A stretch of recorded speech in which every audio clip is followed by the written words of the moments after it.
नमस्कार. मी भाऊ तोरसेकर. तुम्ही बघत आहात प्रतिपक्ष. मित्रांनो, सध्या बंगालच्या निवडणुका जोरात आहेत आणि चर्चा सगळ्या बंगालसाठी चालू आहे. आणि मी बोलतोय ती तारीख 28 एप्रिल आहे, म्हणजे उद्या बंगालच्या दुसऱ्या टप्प्यातलं मतदान होणार आहे.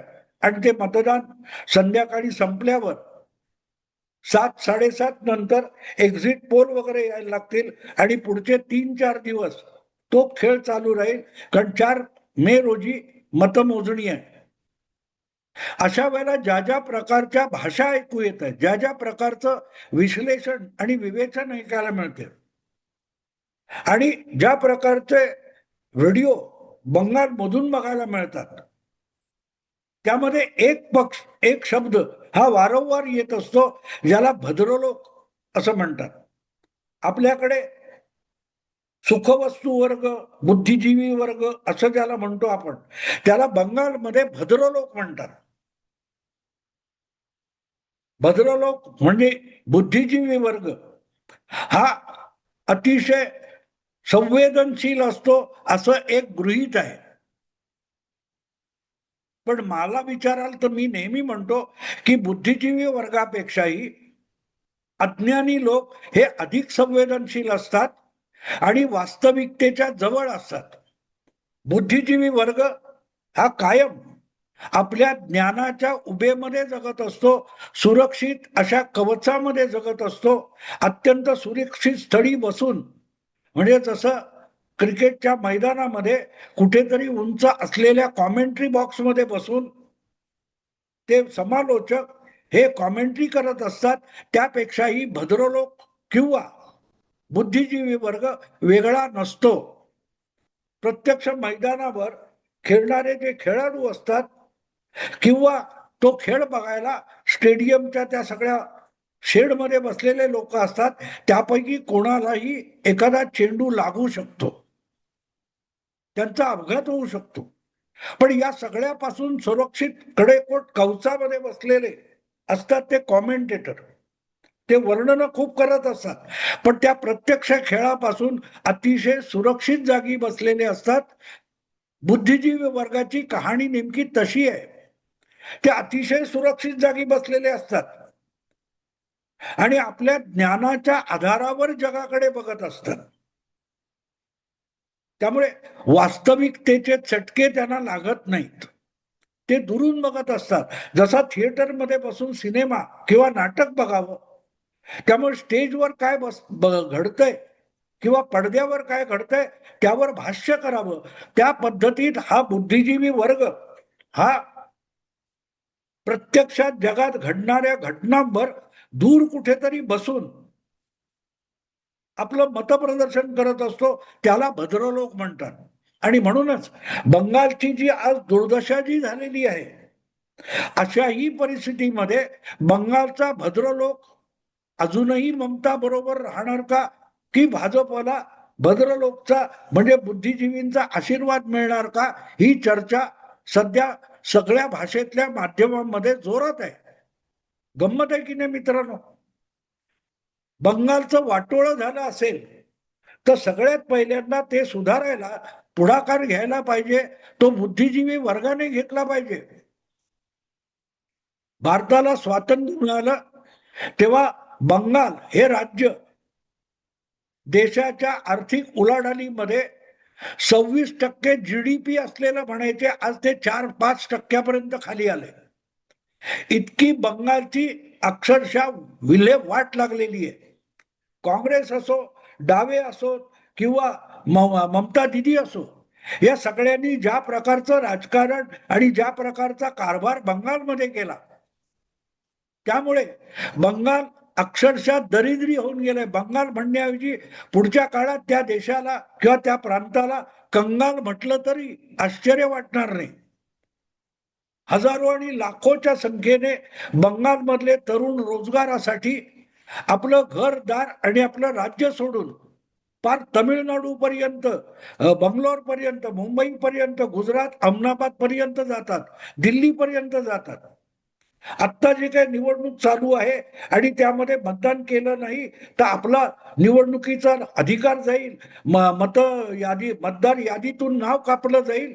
म्हणून लाखोच्या संख्येने देशाच्या प्रगत शहरांमधले कामगार कर्मचारी हे बंगालच्या दिशेने गेलेले आहेत.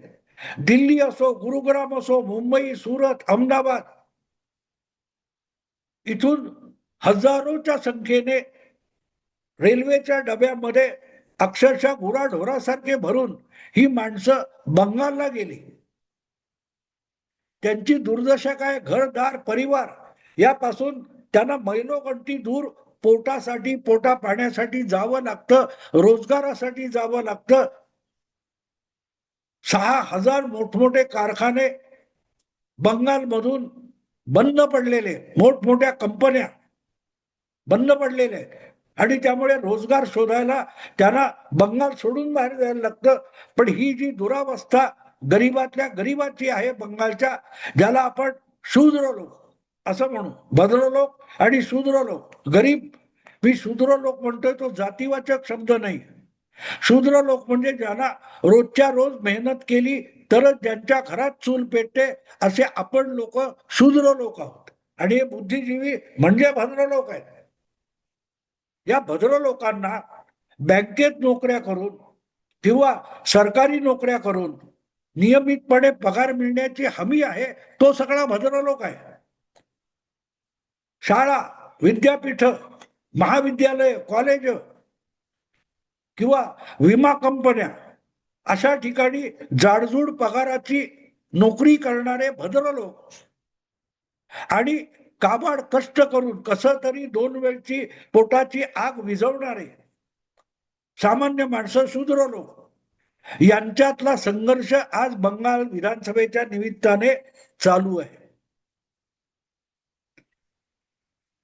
आणि या शूद्र लोकांच्या वतीने बोलतोय कोण? तो भद्र लोक, ज्यांना याचे चटके, बंगालमधल्या गरिबीचे चटके बसत नाहीत. ते बंगाल विषयी रोजच्या रोज विवेचन करतायत आणि चर्चा काय होते की त्यांचा पाठिंबा मिळणार का? अर्थात मिळेल, मोठ्या प्रमाणावर मिळणार. आता याचं कारण असं आहे की बंगालच्या सामान्य गरीब कष्टकऱ्याची गोष्ट सोडून द्या, जे बंगालमध्ये हुकमी पगार मिळणारे सरकारी कर्मचारी आहेत किंवा राज्य सरकारच्या अनुदानावर चालणारे कर्मचारी, जगणारे कर्मचारी आहेत, त्यांची सुद्धा ममतानी गेल्या 15 वर्षात दुर्दशा करून टाकलेली आहे. आज बंगालच्या निवडणुकीत प्रचारासाठी अमित शहा किंवा नरेंद्र मोदी यांनी जोरदारपणे मांडलेला मुद्दा कुठला असेल तर देशाच्या इतर राज्यात जा आणि जात असतील त्यांनी बघा, तिथल्या सरकारच्या म्हणजे दिल्ली असेल, मुंबई असेल, महाराष्ट्र असेल किंवा बंगलोर असेल किंवा उत्तर प्रदेश असेल, तिथल्या कर्मचाऱ्यांना, सरकारी कर्मचाऱ्यांना मिळणारा पगार, सरकारी वेतन हे 7व्या वेतन आयोगाच्या शिफारशीनुसार मिळतं. आणि बंगालमध्ये अजूनही 5वा वेतन आयोग चालू आहे. पुढे उत्तर प्रदेश किंवा महाराष्ट्र किंवा इतर राज्य ही 5वा आयोग वेतन आयोग विसरून 6वा वेतन आयोग मागे टाकून 7व्या वेतन आयोगाच्या शिफारशीनुसार प्राध्यापक, शिक्षक पगार मिळवत आहेत.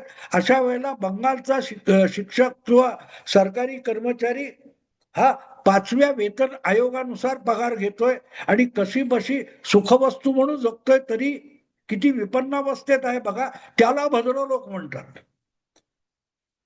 आणि अलीकडल्या गेल्या 10-15 वर्षामध्ये देशातली संचार साधनं वाढली, इकडून तिकडे जाण्याची साधनं वाढली. त्यामुळे मोठ्या संख्येने ज्या वेळेला इतर राज्यातून लोक येतात, जातात, फिरतात, कष्टकरी जातात, तेव्हा त्यांना हा फरक कळतो.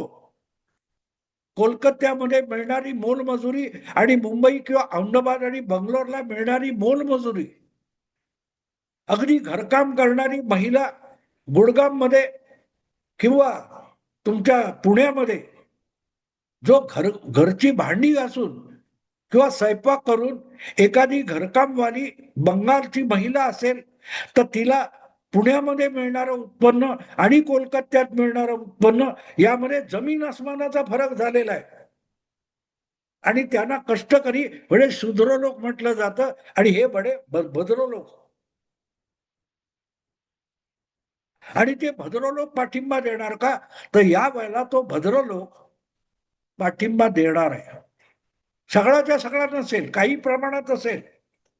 अगदी फार बंगालमध्ये सुद्धा केंद्रीय कर्मचारी म्हणून काम करणारे जे लोक आहेत बंगालमध्ये, त्यांना मिळणारा पगार आणि राज्य कर्मचारी म्हणून किंवा राज्याच्या अनुदानावर पगार मिळणारे लोक यांच्यामधली तफावत हळूहळू भद्र लोकांच्या लक्षात यायला लागलेली. बुद्धिजीवींचं हे वैशिष्ट्य असतं. सामान्य अडाणी माणसाला जे पटकन कळतं ते बुद्धिजीवीला कळायला वेळ लागतो. त्याला आपल्या सगळ्या बौद्धिक निष्कर्षाच्या आधारावर, सिद्धांतावर आपला अनुभव तपासून घ्यावासा वाटतो. आगीच्या जवळ तुम्ही गेलात तर तुम्हाला धग लागते आणि आगीतून कदाचित भाजलात तर चटका बसतो. पण आपल्याला आगीचा चटका बसला का हे सुद्धा ज्याला शास्त्रीय पद्धतीने सिद्धांताच्या आधारे तपासून बघावं लागतं आणि मगच रडू फुटतं, तो बुद्धिजीवी असतो. इतका तो गेंड्याच्या कातडीचा झालेला असतो. बुद्धिजीवी असणं हा एक प्रकारे अलीकडल्या काळात शाप झालेला आहे. आणि म्हणून मी सगळ्या चर्चा टीव्हीवरच्या किंवा वेगवेगळ्या क्षेत्रातल्या ऐकतोय, वाचतोय, तेव्हा मला अजब वाटतं की महिलांचा प्रचंड पाठिंबा ममता दिदी आहे. ममता दिदीचा स्ट्रॉंग होल्ड म्हणजे महिला मतदार असं सांगणारे जे बुद्धिजीवी पत्रकार, संपादक, महिला पत्रकार आहेत, त्यांना आरजी सरकार नावाच्या वैद्यकीय महाविद्यालयामध्ये एका मुलीवर जो भयंकर बलात्कार झाला, सामूहिक बलात्कार झाला, नंतर तिचा खून पाडण्यात आला, तिला न्याय मिळावा म्हणून त्याची आई कित्येक महिने रडारड करून या कोर्टातून त्या कोर्टात फिरत होती. पण ममताने तिच्याकडे ढुंकून बघितलं नाही. तिला त्याच्या आरोपींना वाचवायचा प्रयत्न केला. त्या महिलेचा, त्या माऊलीचा आक्रोश बघून बंगालमधल्या किती महिला, मुली विचलित झालेल्या आहेत हे ज्यांना बघूनही कळत नाही. असे बुद्धिजीवी भद्र लोक म्हणतात की ममतासाठी महिला हा हुकमी वोटर आहे, वोट बँक आहे. याला भद्र लोक म्हणतात. ज्याचा आपल्या डोळ्यावर विश्वास नाही, आपल्या कानावर विश्वास नाही, आपल्या अनुभवावर विश्वास नाही, पण आपल्या सिद्धांतावर विश्वास आहे. तो सिद्धांत म्हणत असेल की बलात्कार हा सेक्युलर जगात होत असतो आणि जर बलात्कार करणारा हा पुरोगामी असेल तर त्याच्या समर्थनाला आपण उभं राहिलं पाहिजे आणि त्यालाच महिला मुक्ती म्हटलं पाहिजे.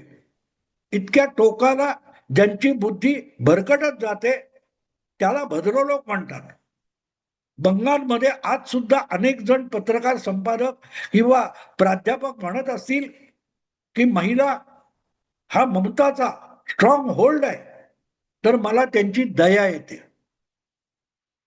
मी इथे जमलं तर खाली या व्हिडिओच्या खाली मी मुद्दाम 2 लिंक टाकणार आहे. त्यामध्ये ती पद्मजा जोशी नावाची महिला पत्रकार ही आपला अनुभव सांगते, तो बघा किती भयंकर आहे.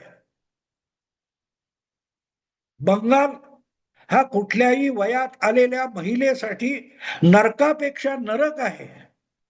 असा जर शेकडो महिलांचा अनुभव असेल तर तो बुद्धिजीवींना कळणं न कळणं महत्वाचं नाही. त्या महिलेच्या आयुष्यातला तो प्रत्यक्ष अनुभव आहे. तिची मुलगी बलात्कार, सामूहिक बलात्कार करून मारली गेलेली. एक महिला आहे, तिच्या डोळ्यासमोर तिच्या नवऱ्याला मारण्यात आलं, भाजपचं काम केलं म्हणून 5 वर्षापूर्वी. आज ती निर्भय होऊन भाजपचे झेंडे लावते, म्हणाले मारतील तेव्हा मारतील, पण मरेपर्यंत मी यांचा निषेध म्हणून भाजपचं काम करणार. हे सगळं ज्यांना कळत नाही ते किती बुद्धिजीवी आहेत की निर्बुद्ध आहेत हे प्रत्येकाने ठरवा. मला ही सामान्य माणसं, त्यांचे बोलणारे डोळे, त्या डोळ्यातून व्यक्त होणाऱ्या भावना, त्यांच्या अबोल भीती वाटणाऱ्या मौनातून बरंच काही वाचता येतं, सांगता येतं. म्हणून मी गेले महिनाभर बंगालविषयी बोलताना आणि प्रामुख्याने हिंदी व्हिडिओ करताना बंगालमध्ये हा तळागाळातला शूद्र लोक, सामान्य गरीब माणसं, ज्यांना ममता दिदीने त्यांचं आयुष्य नरक करून टाकलेलं आहे, ते लोक ममता दिदीला धडा शिकवल्याशिवाय राहणार नाहीत, हे मी मुंबईत बसून सांगतोय. भद्र लोकांना ते कळायला 4 मे ची वाट बघावी लागणार आहे. 4 मे जेव्हा ममता दिदीचा दारुण पराभव होईल, ममता दिदीची नुसती सत्ता जाणार नाही, ममता दिदीला 294 पैकी 100 आमदार सुद्धा निवडून आणता येणार नाहीत, हे जेव्हा मतमोजणीनंतर सिद्ध होईल, तेव्हा भद्र लोक, तिथले बंगालचे बुद्धिजीवी म्हणतील, बघा हा तर करिश्मा आहे. ममताविषयी नाराजी होती. ही नाराजी त्यांच्या डोळ्यांना दिसत नाही, त्यांच्या कानांना ऐकू येत नाही. रस्ती फिरणारे अनेक लोक आता गेल्या महिन्याभरात ममता विरुद्ध बोलायला लागले, टाहो फोडून रडायला लागले. ते सुद्धा ज्यांना ऐकता येत नाही, ज्यांचे डोळे बंद आहेत, ज्यांच्या कानात बोळे घातलेले आहेत, त्यांना बंगालचे भद्र लोक म्हणतात, बुद्धिजीवी. बुद्धिजीवी जेव्हा मतदानाचा निकाल त्यांच्या ढोंगणावर लाथ मारेल, तेव्हा ते म्हणतील, हा ममता दिदीच्या विरोधात महिला मतदार गेलेला आहे, बेरोजगार गेलेला आहे, वगैरे वगैरे म्हणतील. तोपर्यंत प्रतीक्षा आपण शूद्र लोकांनी करू. आपण शूद्र लोक आहोत, आपण बुद्धिजीवी नाही आहोत, आपण अज्ञानी अडाणी आहोत. कारण आपल्याला चटका लागला तर कळतं, रक्त आलं तर कळतं, दुखलं तर आपण टाहो फोडून रडतो, शिव्या द्यायला लागतो. भद्र लोक आणि शूद्र लोक यातला हा फरक 4 तारीखला अधिक स्पष्ट होऊन समोर येईल. व्हिडिओ आवडला लाईक करा, शेअर करा आणि प्रतिपक्षाला सबस्क्राईब करा. नमस्कार.